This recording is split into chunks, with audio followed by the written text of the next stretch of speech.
Muy buenos días. Muy bien, ¿ya tienen una Biblia ahí en sus manos? ¿Van a necesitarla? Si no, levante su mano, de pronto alguien puede llevarle una a su puesto. Es bueno traer la Biblia los domingos, ¿cierto? Así sea digital, aunque digital no es tan bueno, porque ahí mismo llegan otros mensajes y cosas y yo los he visto algunos atendiendo mensajes y atendiendo otro mensaje que no es el de la palabra de Dios. Así que es mejor traerla de papel para evitar esas distracciones. O traer un aparato electrónico donde no esté todo vinculado para que no haya ese problema. Bueno, hermanos, vamos a continuar con la serie que hemos estado estudiando. Si usted está aquí y hace rato no nos acompaña, sabrá que, o debe saber que estamos estudiando el libro de Isaías. Entonces es allí donde quiero que vayan, a Isaías el capítulo 42.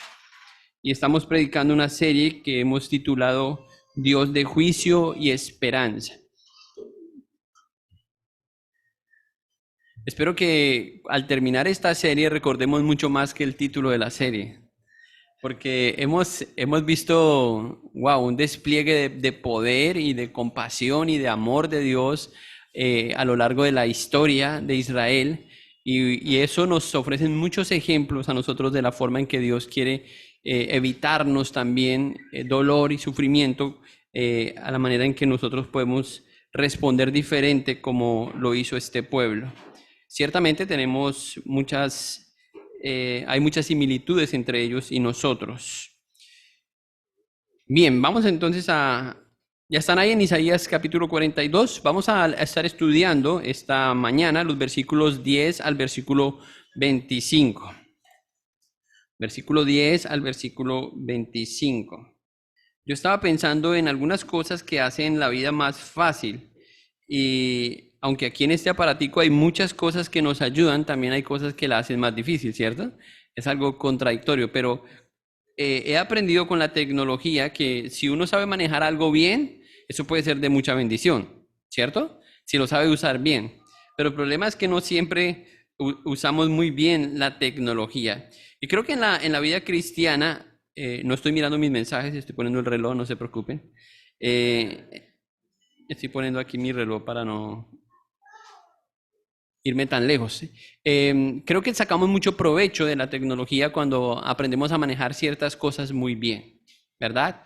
Hay algunas apps muy bien diseñadas para eso, para manejar el tiempo, el calendario, cosas que realmente nos ayudan, que han hecho incluso que algunas cosas con las que luchábamos podamos tener mejor manejo de esas cosas. Y creo que la vida cristiana es así. Si aprendemos bien algunas cosas, eso tendría que ayudarnos, nos tendría que permitir disfrutar mejor la vida cristiana.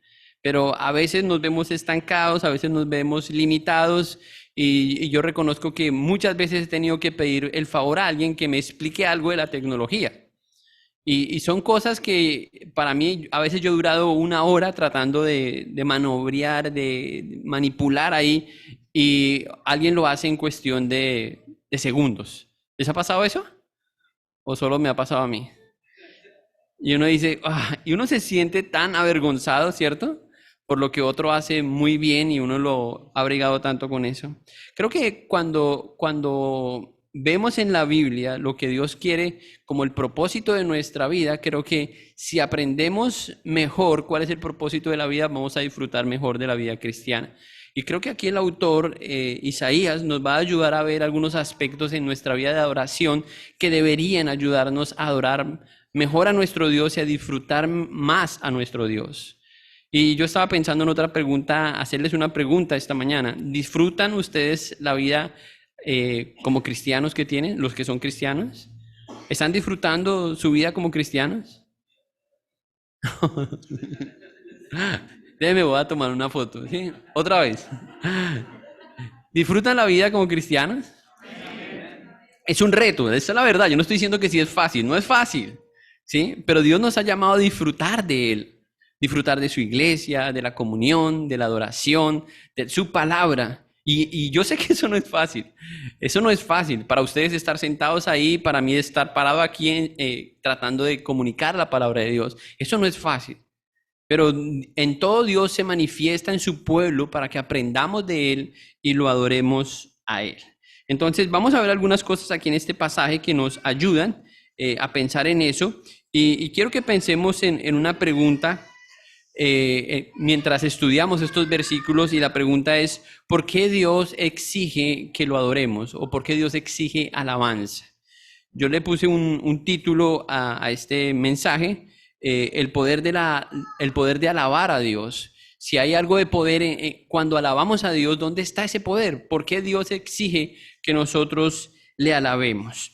Ahora, necesariamente, como es una serie, tenemos que recordar el contexto de estos versículos. El mensaje de la semana pasada es clave si queremos entender por qué los versículos 10 en adelante Dios nos pide que lo adoremos. Y el mensaje de la semana pasada, ¿alguien recuerda el título del mensaje de la semana pasada? Bien, gracias hermanos. Solo Cristo, ¿cierto? Y Isaías estaba trayendo a nosotros el recuerdo y la importancia de entender que el Mesías es la esperanza del pueblo y es la esperanza para nosotros. Hoy vemos nosotros con más claridad quién es el Mesías y dónde debe estar puesta nuestra confianza. Así que los versículos 1 al 9 son claves si queremos entender los versículos que siguen, pero tenemos que refrescar eso.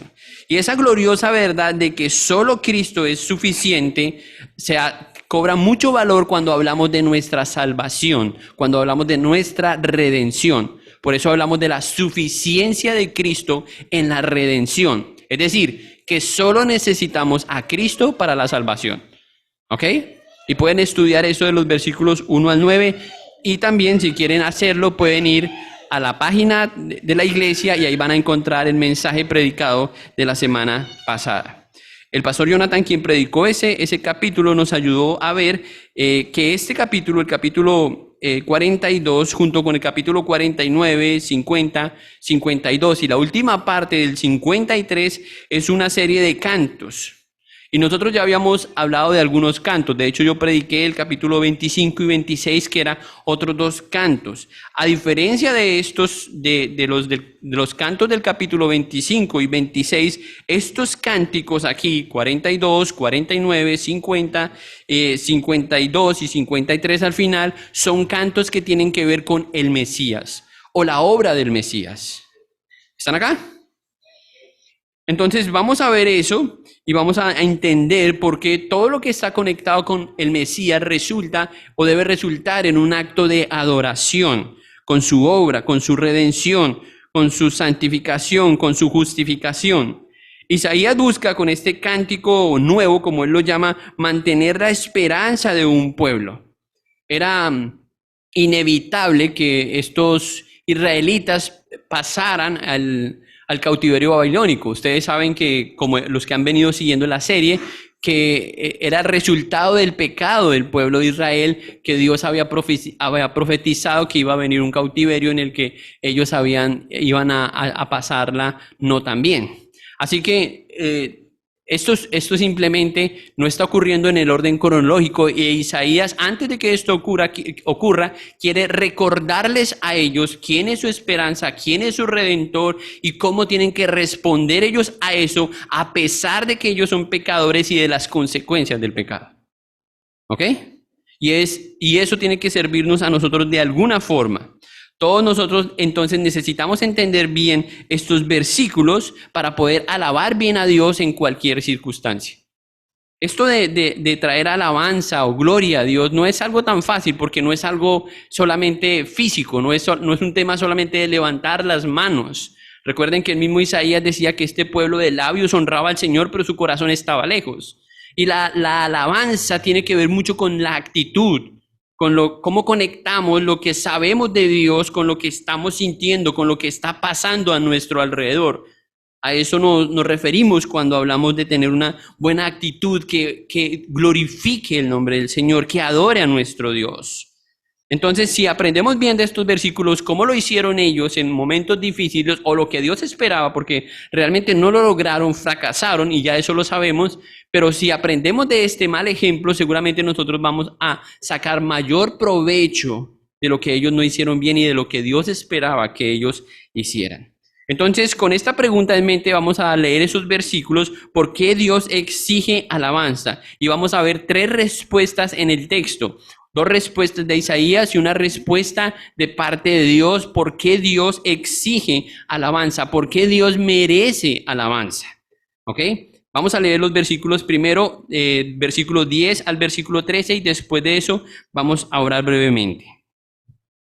Dice el versículo 10, cantad a Jehová un nuevo cántico, su alabanza desde el fin de la tierra, los que descendéis al mar, y cuanto hay en él, las costas y los moradores de ella. Alcen la voz el desierto y sus ciudades, las aldeas donde habita Cedar. Canten los moradores de Sela, y desde la cumbre de los montes den voces de júbilo. Den gloria a Jehová y anuncien sus loores en las costas. Jehová saldrá como un gigante y como un hombre de guerra. Despertará celo, gritará, voceará, se esforzará sobre sus enemigos. Padre, te damos muchas gracias esta mañana. Estamos haciendo un ejercicio esta mañana, Señor, espiritual, de poder concentrarnos en ti, en tu palabra. Y rogamos, Señor, que nos ayudes, Señor, para poder adorarte a ti, no solamente yo como predicador al compartir tu palabra, sino mis hermanos al recibir tu palabra también. Ayúdanos, Señor, porque sin ti no lo podemos hacer. Necesitamos tu Espíritu ayudándonos, Señor, para poder recibir iluminación de tu palabra, para poder entender tu palabra y luego para poder salir a aplicarla. Ayúdanos esta mañana, Señor, que encontremos en este texto suficiente información tuya para podernos rendir en adoración a ti, el único Dios verdadero quien merece toda alabanza y la gloria. En el nombre de Jesús, amén. Podríamos hacer muchas otras preguntas acerca de por qué alabamos a Dios. No sé si han pensado en eso, ¿por qué cantamos en la iglesia? ¿Por qué cantamos antes de predicar? ¿Han pensado en eso? ¿Para que no sea muy aburrido el tiempo? ¿Para que no sea tan largo la predicación? ¿Para calentar motores?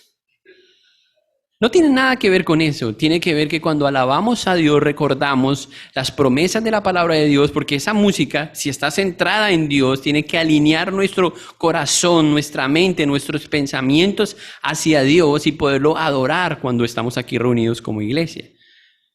Y eso no es fácil porque, como les dije, hay muchas distracciones, hay muchas formas de estar aquí, está sonando la música y nosotros no sabemos qué está sonando, especialmente si la música es nueva para usted.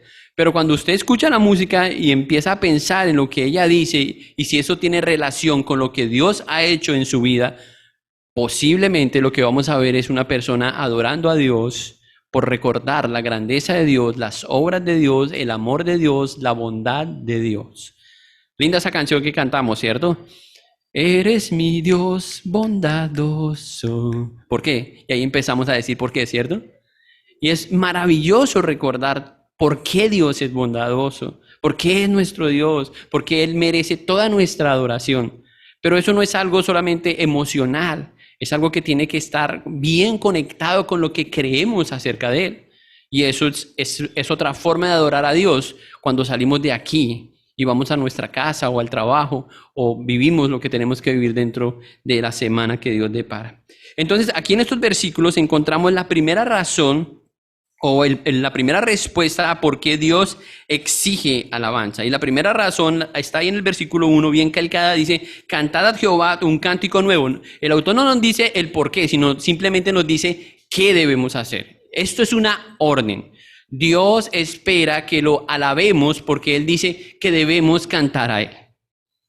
Y yo estaba revisando muchos textos en el Antiguo Testamento especialmente, y la gente pasaba algo grandioso entre la relación del pueblo y Dios, y la gente alababa a Dios, alababa a Dios, alababa a Dios. Y dice, alabaron a Dios y cantaron a Dios y levantaron canto a Dios, y Moisés y María y muchos otros cantaron al Señor el cántico de Dios por lo que Dios hacía.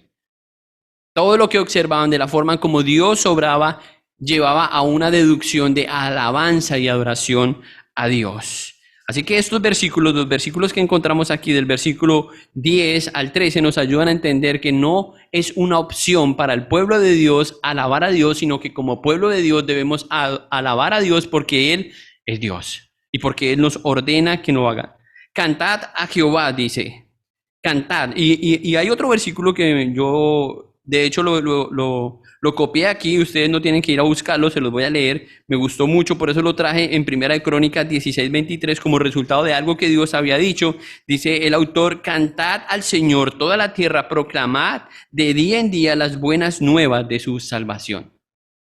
Y yo creo que si solamente tuviéramos una sola razón, que no son 1000, sino que solamente es una razón para alabar a Dios, quite las demás.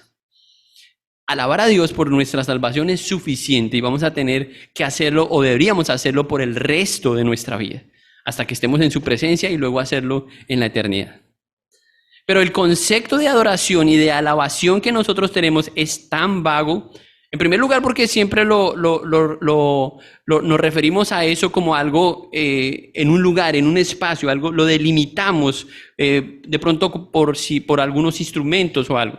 Pero yo quiero que quitemos eso de nuestra mente, porque Dios en realidad no necesita instrumentos para ser alabado. Dios no necesita una guitarra, Dios no necesita nada de eso para ser alabado. Dios necesita que pensemos en Él, que veamos sus obras, y vamos a ver eso más adelante, que reconozcamos quién es Él y obedezcamos a Él para que Él sea alabado.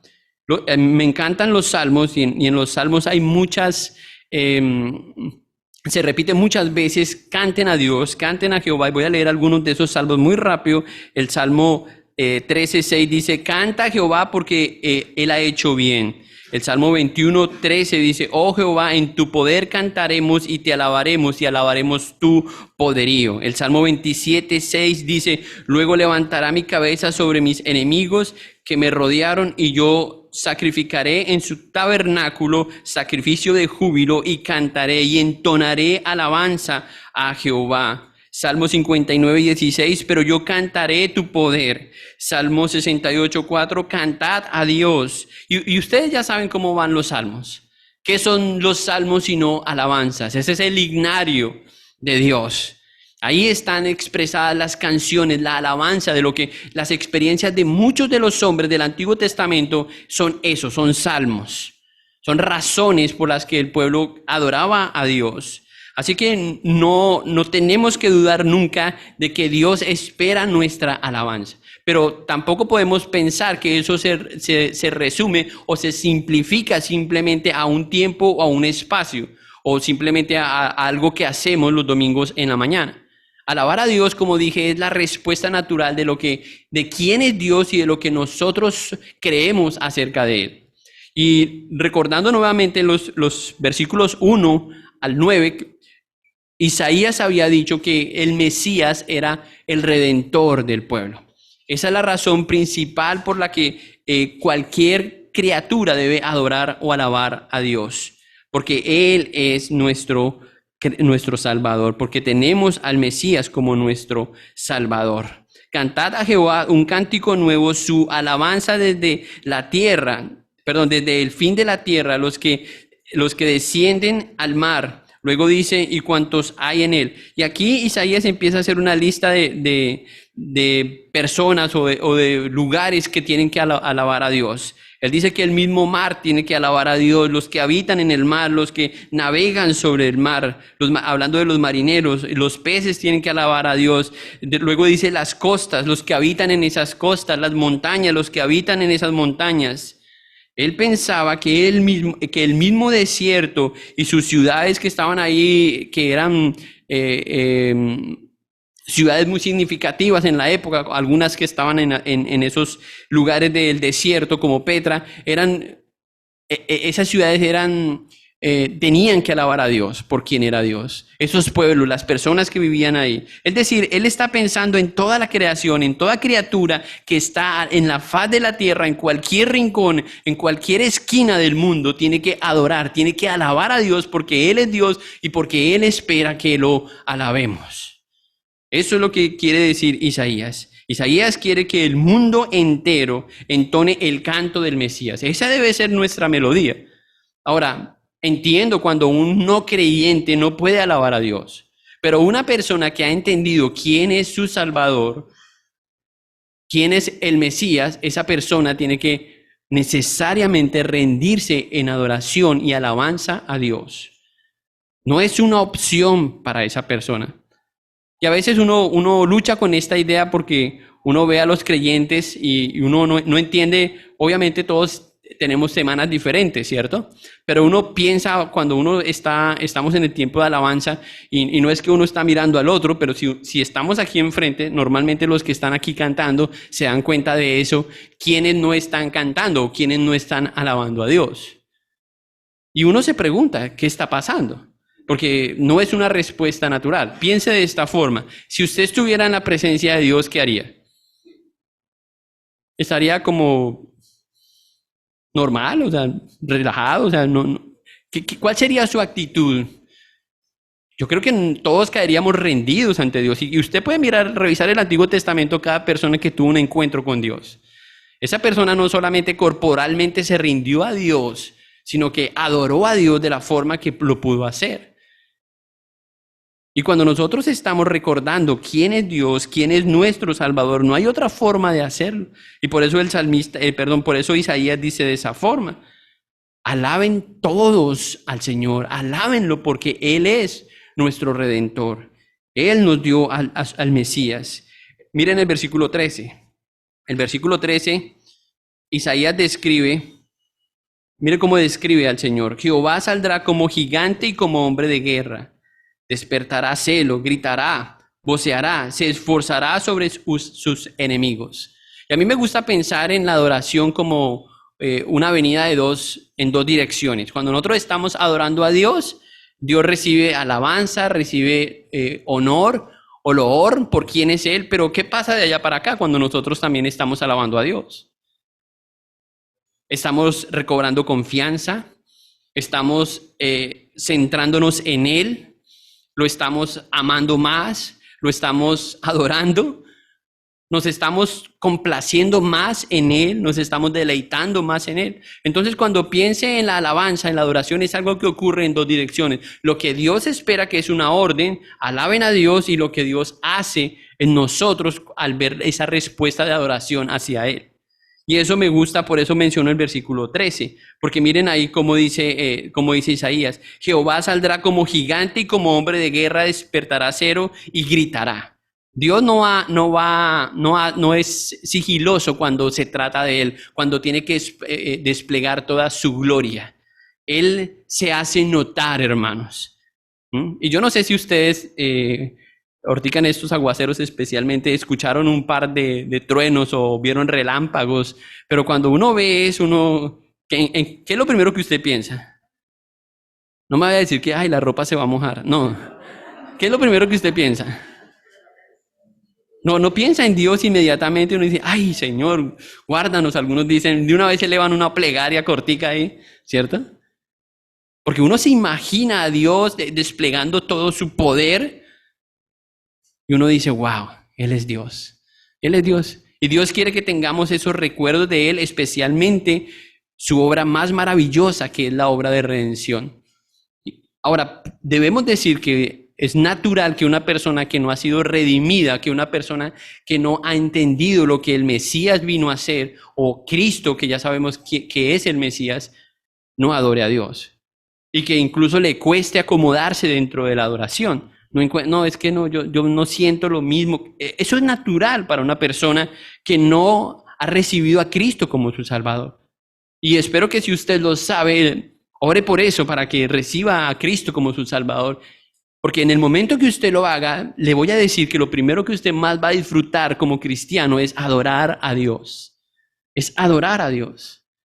Ahora, a veces yo me pregunto alguna vez estuve aquí ayudando a los hermanos con la música o con la dirección por lo menos, y yo me preguntaba eso. ¿Por qué nos cuesta tanto adorar a Dios?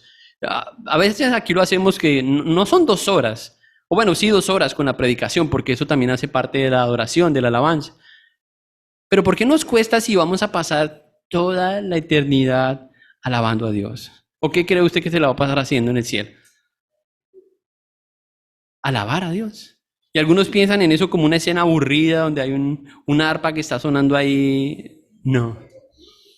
Si usted tiene esa idea en su cabeza es porque usted jamás ha adorado, ha alabado a Dios. Porque cuando usted tiene un momento de íntimo con Dios y está alabando a Dios, usted no quiere que eso termine.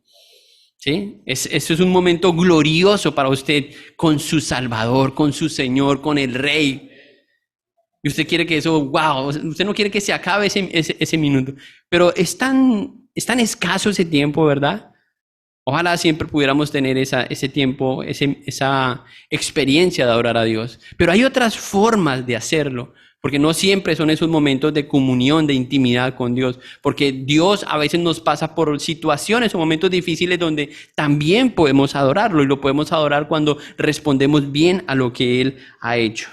Así que en estos versículos nosotros tenemos un desafío de poder alabar a Dios desde el lugar en el que estemos y estemos haciendo lo que sea para alabar a Dios. Existen cientos o miles de canciones que podemos hoy entonar a Dios, pero Dios quiere que sea un canto nuevo y que ese canto esté dirigido. Bueno, no esa no era lo que estaba pensando. Que ese canto esté unido a la promesa de su Hijo Cristo. ¿Sí? Ese es el canto nuevo.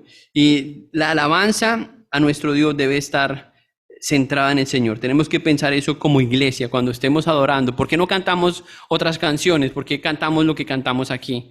Porque nuestra alabanza está centrada en Dios, en Cristo, especialmente en la obra del Señor. No es, aquí cuando buscamos la música no estamos buscando que ustedes se sientan bien, hermanos, lo siento. Aquí no venimos a escuchar música. No, venimos a alabar a Dios. Y la música tiene que informarnos quién es nuestro Dios para nosotros rendir nuestro corazón a Dios. Porque yo he escuchado hermanos que dicen, pastor, ¿y por qué no canta esto? ¿Por qué no canta esto? Porque no se trata de nuestro gusto, hermanos. Se trata de que la música comunique bien quién es nuestro Dios. Y si hay una buena canción que comunica eso, la vamos a cantar. ¿Sí? Así no esté en el repertorio porque podemos aprender la música, pero queremos que la música comunique bien quién es nuestro Dios para que lo podamos alabar como Él es. Si un creyente hoy calla frente a esa gloriosa verdad de nuestra salvación, que Él es nuestro Salvador, yo creo que no se está preparando para la vida eterna, porque eso es lo que vamos a estar haciendo. La alabanza es un medio de gracia en el cual Dios nos permite a nosotros experimentar un poco de lo que Él es, estando Él donde está y nosotros donde estamos. Eso es maravilloso. Poder ver sus atributos, poder pensar en su deidad, en quién es Él, cómo es Él, en la Trinidad, y poder alabarlo. Ese es un acto de gracia de Dios, que nosotros podamos entender en este cuerpo, en este mundo donde estamos, podamos entender a nuestro Dios, ese Dios supremo, ese Dios creador, ese Dios magnífico. Esa es la primera respuesta por qué Dios exige alabanza, porque Él la ha pedido, porque Dios simplemente nos ordena que lo alabemos. Y hay, como dije, muchísimas más razones para alabarlo. La segunda respuesta a esa pregunta la encontramos en los versículos 14 al versículo 17. Siga pensando en la pregunta, ¿por qué Dios exige alabanza? Versículo 14. Desde el siglo he callado, he guardado silencio y me he detenido. Daré voces como la que está de parto, asolaré y devoraré. Juntamente convertiré en soledad montes y collados. Haré secar toda su hierba. Los ríos tornaré en islas y secaré los estanques, y guiaré a los ciegos por camino que no sabían. Les haré andar por sendas que no habían conocido. Delante de ellos cambiaré las tinieblas en luz y los escombros en llenura.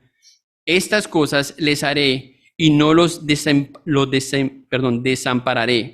Serán vueltos atrás y en extremo confundidos los que confían en ídolos y dicen a las imágenes de fundición, vosotros sois vuestros dioses.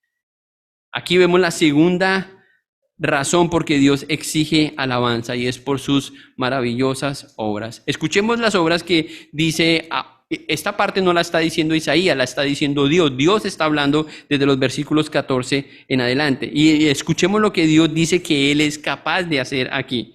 Dice, desde el siglo he callado y he guardado silencio y me he detenido y daré voces como la que está en parto. Asolaré y devoraré. Y cuando nosotros vemos estos versículos, versículos 14 al 17, Dios rompe su silencio para anunciar todo lo que tiene que ver con sus obras, especialmente con su obra de redención. ¿Para qué? Para recibir su gloria.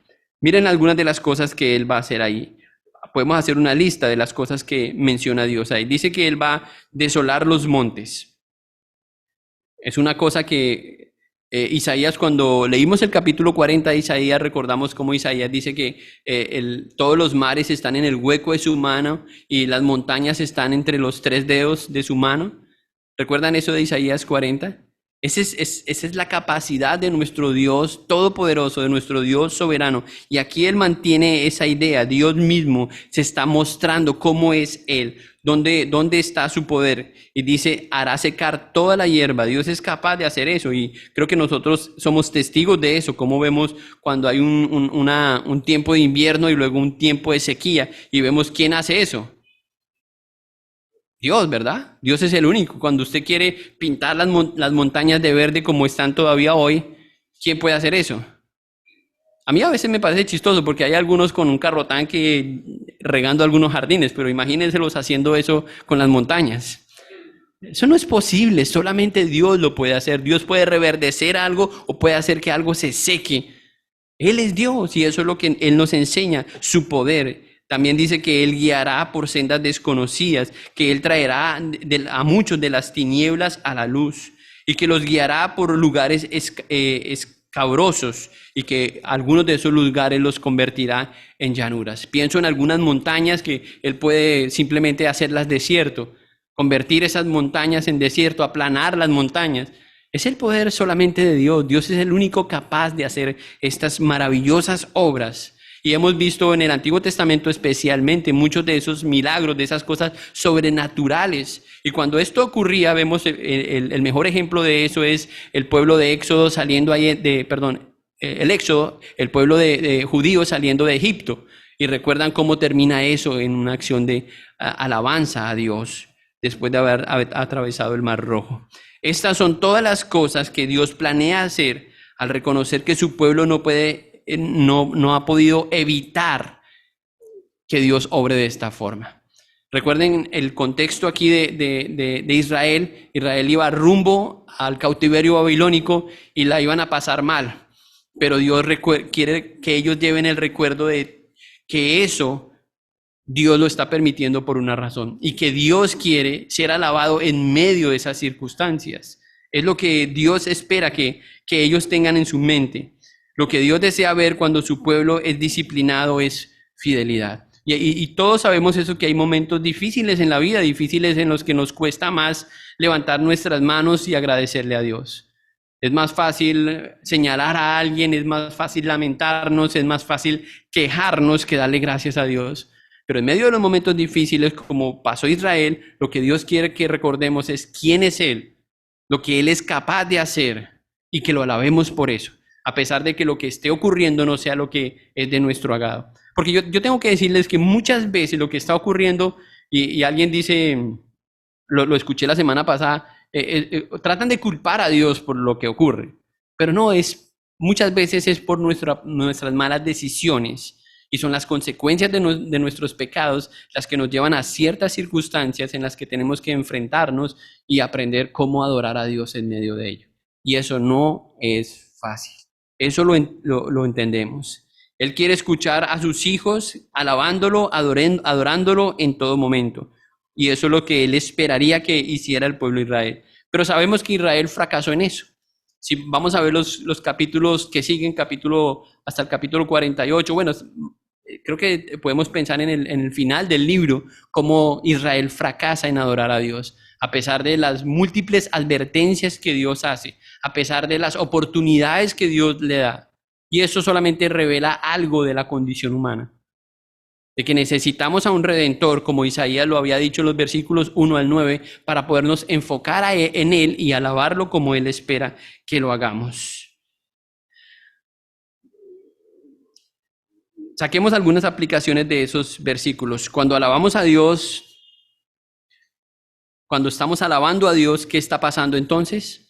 Estamos alineando nuestra confianza en Él. ¿Sí? Digamos que usted tiene un mal día, está luchando con algo y decide frenar ese día, sacar unos minutos para orar o para entonar una canción o para leer un salmo. Cuando ocurre eso y usted, aunque esté luchando, lo logra hacer, usted nuevamente se centra en Dios. ¿Sí? Sintoniza otra vez su confianza en Él y eso le tiene que ayudar a usted a crecer. Y es un buen hábito hacerlo, hermanos. Si ustedes no lo hacen a menudo, si solamente escuchan música cuando están en la iglesia, yo los animo a escuchar buenas canciones, buenos signos, músicas que estén centradas en Dios, en su obra, en Cristo especialmente. Escuchen esas canciones a menudo y van a ver cómo su fe les ayuda, ¿sí? Les ayuda a mantenerse más centrado en Él. Porque hay tanto ruido en este mundo, hermanos, que hace que lo que estemos escuchando ahorita en 10 minutos se nos olvide. Y llegamos a luchar con otras cosas. Pero si nos centramos en Dios y lo alabamos por lo que Él es, lo que Él ha hecho y lo que seguirá haciendo, seguramente vamos a mantener nos vamos a mantener mejor sintonizados con Él. Una alabanza a Dios puede cambiar una mañana, puede animarte, puede ayudarte en medio incluso de la tentación. Pero si nuestra meta no es alabar a Dios, entonces, y solamente evitar los problemas, evitar los momentos difíciles, entonces no hemos entendido bien de qué se trata la vida cristiana. Porque muchos cristianos, y tenemos que decirlo y admitirlo, que muchos cristianos piensan que la vida cristiana se trata de aceptar a Cristo para que se vayan los problemas, se alejen los problemas. Eso es puro fetichismo, hermanos. Eso no es evangelio. Cristo no es una resolución de problemas. Él resuelve nuestro mayor problema con Dios y es la deuda de pecado que tenemos. Pero Él también advirtió que en este mundo tendríamos conflictos, que en este mundo tendríamos aflicciones y nos dio la esperanza de que íbamos a estar con Él y que debíamos confiar en Él. Eso es lo que Él quiere. Que sin importar la circunstancia por la que pasemos como pueblo suyo, como hijos de Dios, confiemos en Él y lo alabemos, lo adoremos. Usted sabe que eso es difícil, ¿verdad? ¿O solo me cuesta a mí? Eso es difícil, hermanos. Voy a darles un ejemplo de eso. Yo creo que lo di hace poquito. Compramos una mesa en mi casa y yo estaba preparando una clase que tenía que ver con adoración. Y ese día llegué a mi casa y encontré que la mesa la habían dañado. ¿Qué despierta eso en usted? Uno empieza a pensar, ¿cierto? ¿Quién dañó la mesa? Entonces pregunté a una persona, pregunté a la otra persona, finalmente alguien dijo, yo la dañé. ¿Cómo llevas lo que estás pensando y tu reacción a un punto en que tú puedas alabar a Dios por eso, sin responder mal a esa situación? No hay una forma de hacerlo sino pensando en Él. Si yo pienso en la mesa, en cuánto me costó, en la persona, pues armo todo un show por la mesa, ¿verdad? Y a veces lo he hecho por otras cosas que tampoco tienen valor. Porque no estoy pensando en Dios, no estoy centrado en Él. Pero cuando estoy centrado en Él, digo, amén, solo es una mesa, gloria a Dios. ¿Sí? Y ahí está la mesa y sigue sirviendo, hermanos. Entonces podemos alabar a Dios sin entonar una canción en medio de unas circunstancias en las que no es fácil en el mundo en el que vivimos. Vivimos en un mundo caído y van a haber muchas cosas que tratan de mover, de hacer que nuestra fe no luzca como debe lucir, nuestra confianza en Dios no se vea como debe verse. Ese fue el problema del pueblo judío. Ese fue el problema de ellos. Ellos se desviaron tanto que finalmente empezaron a poner más su confianza en sus ídolos y se volvieron idólatras, cuando Dios quería adoración y que se mantuvieran en Él. Y por eso tenemos que aprender de ellos. Por eso este pasaje está escrito aquí, para que nosotros también saquemos provecho de eso y no repitamos la historia de lo que pasó en ellos. Veamos la tercera respuesta a esta pregunta: ¿por qué Dios exige alabanza? Dice el versículo 18, leamos los versículos 18 ahora al versículo 25. Dice, sordos, oíd, y vosotros ciegos mirad para ver. ¿Quién es ciego sino mi siervo? ¿Quién es sordo como mi mensajero que envié? ¿Quién es ciego como mi escogido y ciego como el siervo de Jehová, que ve muchas cosas y no advierte, que abre los oídos y no oye? Jehová se complació por amor de su justicia en magnificar la ley y engrandecerla. Mas este pueblo saqueado y pisoteado, todos ellos atrapados en cavernas y escondidos en cárceles, son puestos para despojo, y no hay quien los libre. Despojados, y no hay quien diga, restituid. ¿Quién de vosotros oirá esto? ¿Quién entenderá y escuchará respecto al porvenir? ¿Quién dio a Jacob en botín y entregó a Israel en saqueadores? ¿No fue Jehová contra quien pecamos? No quisieron andar en sus caminos ni oyeron su ley. Por tanto, derramó sobre él el ardor de su ira y su fuerza de guerra le puso fuego por todas partes, pero no entendió y le consumió, mas no hizo caso. Termina Isaías, ahora ya no es Dios quien está hablando, sino Isaías respondiendo esta pregunta: ¿por qué Dios exige alabanza? Porque nos aleja, la alabanza nos aleja del fracaso y nos centra en él. ¿La segunda cuál era? Por sus maravillosas obras. ¿Por qué Dios exige alabanza? Por sus maravillosas obras. Y la tercera, porque nos aleja del fracaso y nos centra en él. Creo que ya ahondamos un poco en este punto.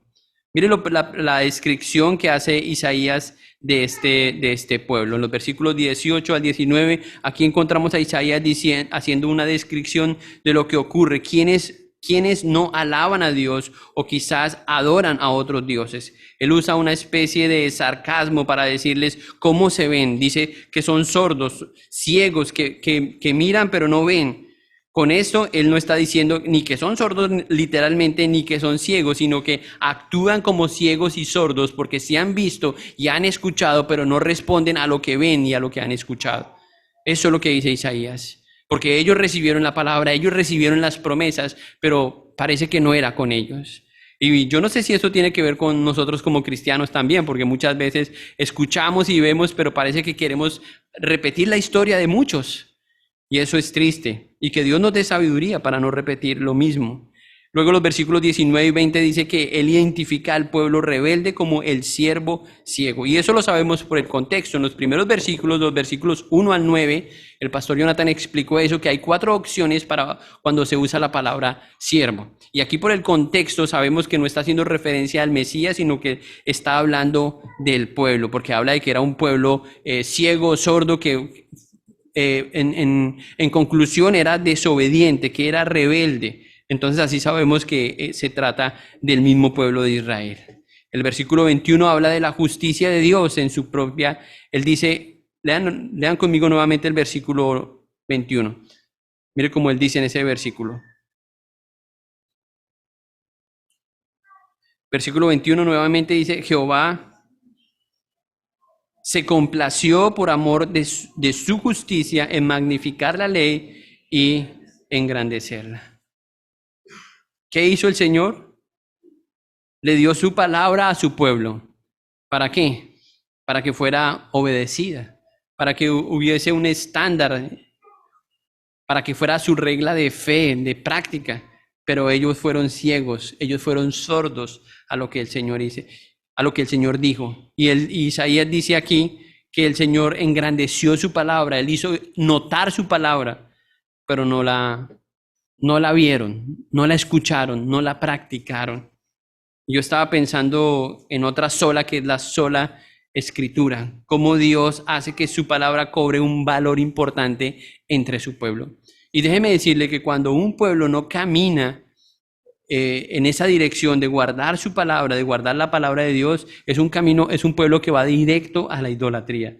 Si no estamos caminando, si no estamos andando en la palabra de Dios. Miren nuevamente el versículo 24, al final dice, no quisieron andar en sus caminos ni oyeron su ley.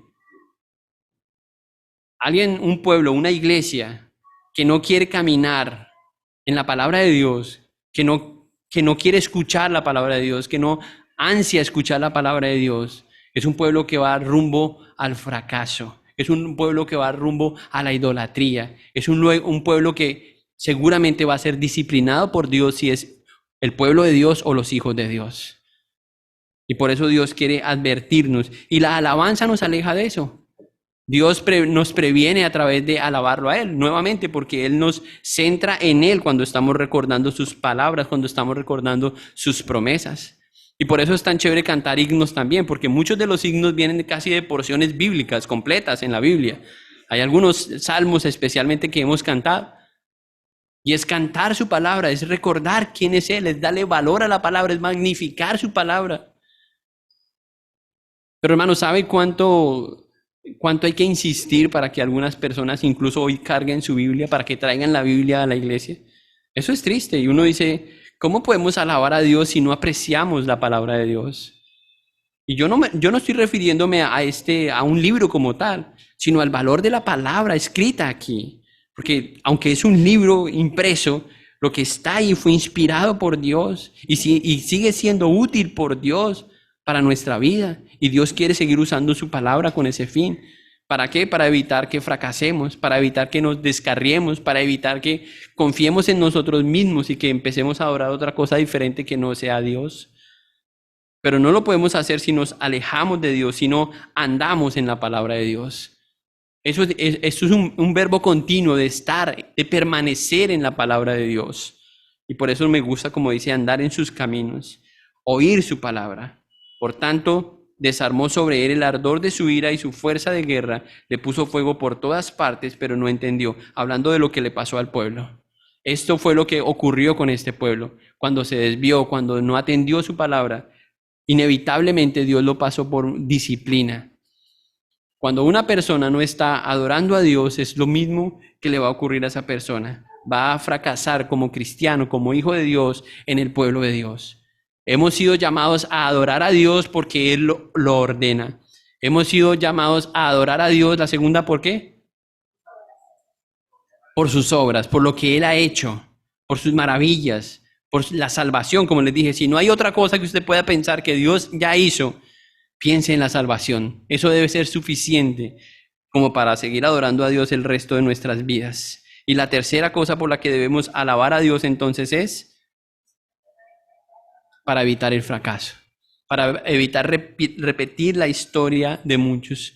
Ahora, la verdad es que no podemos alabar a Dios sin Dios.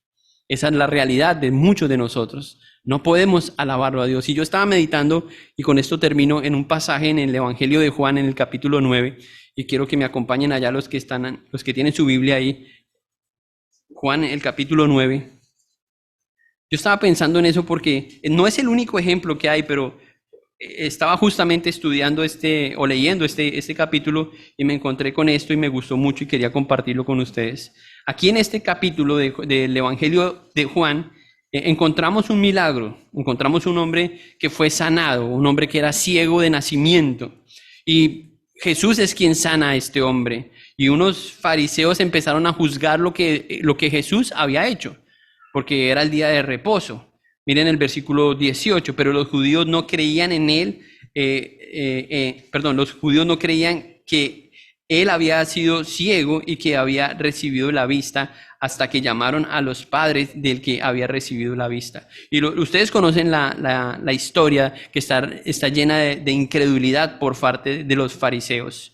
Pero lo más maravilloso es ver por qué para qué esta persona le fue restaurada su vista. Miren el versículo 35.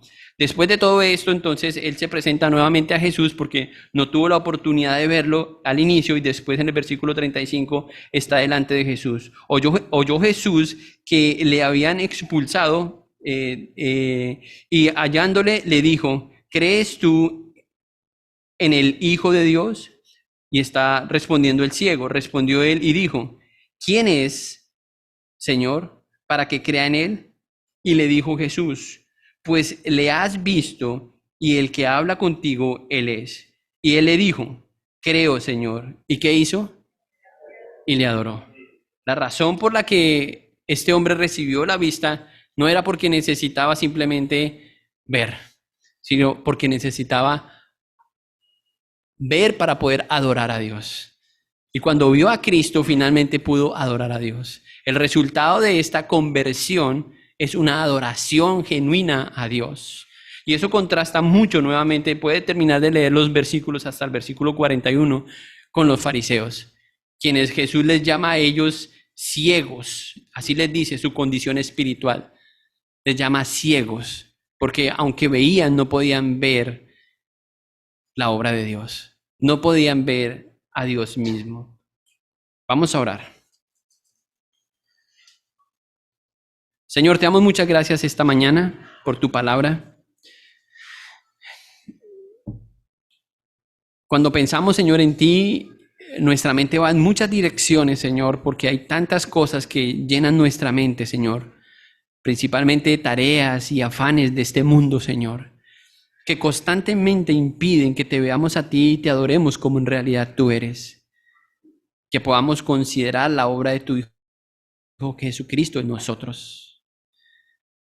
Es posible, Señor, que esta mañana estén aquí en este lugar algunas personas que son como este hombre ciego, necesitados de ti, necesitados de que Cristo intervenga en sus vidas para que ellos puedan adorarte, para que ellos puedan verte como eres tú y reconocer que tu Hijo es el Hijo de Dios, quien vino a salvarlos. Y yo quiero pedirte, Señor, que si hay alguien en esa condición hoy, Señor, que tú, Dios, por amor a tu Hijo Cristo, por los méritos de lo que Él hizo, en su nombre, Señor, le des vista. Que hoy abras el entendimiento de aquellos que están en tinieblas, Señor, para que por fe hoy puedan reconocer que Jesús es tu Hijo. Y que puedan aceptarlo como su suficiente Salvador, para que puedan confiar sus vidas a Él, sin importar lo que venga, y en cualquier circunstancia, Señor, puedan adorarle como tú esperas que lo hagamos. Señor, te damos gracias esta mañana por tu palabra y gracias porque podemos pensar, Señor, en que como voceros tuyos, Señor, tenemos que gritar a las naciones, ¿quién eres tú? Tenemos que gritar, Señor, al mundo entero lo que tú has hecho en nosotros. Que otros se enteren, Padre, de lo que éramos sin ti, de lo que ahora somos como hijos tuyos. Ayúdanos a proclamar esa gloriosa verdad de quién es el Mesías. Que ese sea el nuevo canto en nuestras bocas. Que no dudemos ni tengamos temor al reconocer con esta boca, Señor, quién es Jesús para nosotros. Gracias, Señor, por tu palabra. Ayúdanos esta semana, Señor, a recordar este mensaje. Si tenemos que pasar por momentos difíciles o estamos pasando por ellos, ayúdanos a atravesar estos momentos difíciles. Y en medio de ellos, darte a ti toda la gloria por lo que tú puedas seguir haciendo en nuestras vidas. Por tu amor, por tu bondad. Gracias te damos, Señor, esta mañana, en el nombre de Jesús. Amén.